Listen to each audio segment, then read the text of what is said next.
Салам радиосунда жаңылыктар.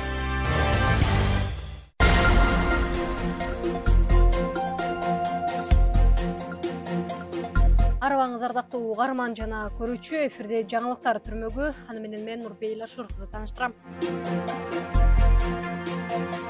Кызылкыяда унаа уурдоого шектелип, Бишкектин 18 жаштагы тургуну кармалды. Бул туурасында облустук милициянын басма сөз катчысы Дамира Юсупова билдирди. Кызылкыя шаарынын 30 жаштагы тургуну 2024-жылдын 30 март күнү таңгамал короосунда токтотуп койгон Lexus 330 маркасындагы автоунаасын белгисиз жаран айдап качып кеткендигин билдирип, милицияга арыз менен кайрылган. Кызылкыя шаардык ички иштер бөлүмүнүн кылмыш иликтөө бөлүмчөсүнүн ыкчам кызматкерлери тарабынан Бишкек шаарынын 18 жаштагы мурда соттолгон ПЖ аттуу тургуну Кызылкыя шаарынан аныкталып кармалып, убактылуу кармоо жайына киргизилген. Учурда тергөө иштери жүрүп жатат.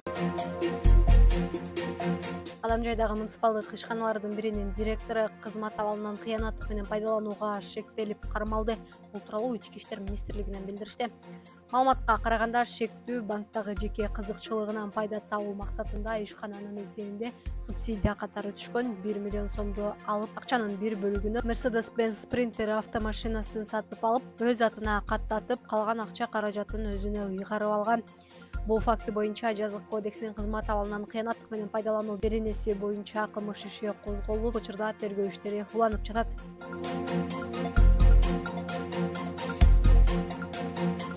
Баткен облусу ЮНИСЕФ менен бирге аткарчу иш-аракеттер планын макулдашты. Бул тууралуу облустук бийликтин басма сөз катчысы билдирди. Маалыматка караганда, бүгүн 3-апрелде ЮНИСЕФ менен Баткен облусунун кызматташтыгынын алкагында 2025-жылга чейинки кызматташуу планы талкууланды. Тараптар макулдашылган пландарга ылайык 2025-жылга чейинки аралыкта кызамык оорусунун алдын алууга өзгөчө көңүл бурулат. Мындан улам эл арасында эмдөөнүн зарылчылыгы тууралуу түшүндүрүү иштери активдешет. Бул багытта 186 саламаттык сактоо кызматкери окутуудан өтөт, 5 мобилдик топ түзүлүп, иш алып барылат.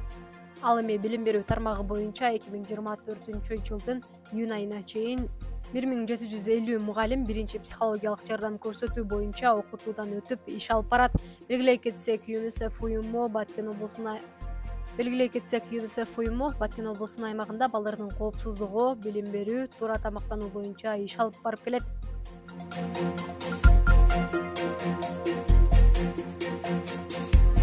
Кыргызстан Өзбекстан менен Кытайга картошканы экспорттоону көбөйтөт. Бул тууралуу Суу ресурстары, айыл чарба жана кайра иштетүү өнөр жай министрлигинен билдиришти. Маалыматка таянсак, 2023-жылы өлкөдөн жалпы 42,2 миң тонна картошка экспорттолгон. Алар негизинен Орусия, Казакстан, Өзбекстан, Түркмөнстан мамлекеттерине жөнөтүлгөн. Учурда Өзбекстанга экспорттун көлөмүн көбөйтүү боюнча иштер жүргүзүлүүдө. Ошондой эле Кытайга дагы картошканы экспорттоого сүйлөшүүлөр жүрүп жатат. Картошканын баасы 2024-жылдын март айына карата республика боюнча орточо дүң баа 10-12 сомду, ал эми базарларда 18-25 сомду түздү.